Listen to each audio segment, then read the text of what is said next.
घोसी के अहियासा में मामूली बात को लेकर दो महिला को किया मारपीट, झगड़ा का वीडियो भी आया सामने।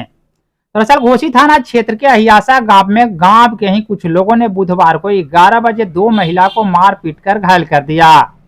इस संदर्भ में घायल महिला रूबी देवी एवं मीना देवी को इलाज को लेकर घोसी पीएचसी में भर्ती कराया गया है।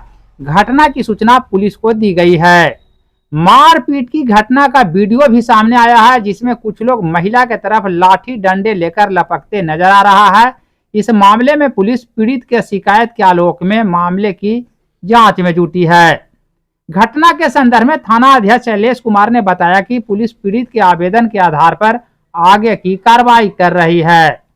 तत्काल इस वीडियो में आप देख सकते हैं कि किस प्रकार एक महिला के साथ कुछ लोग हाथ में लाठी डंडे लेकर महिला के तरफ लपकते नजर आ रहे हैं। महिला हाथ में पत्थर भी उठा रही है।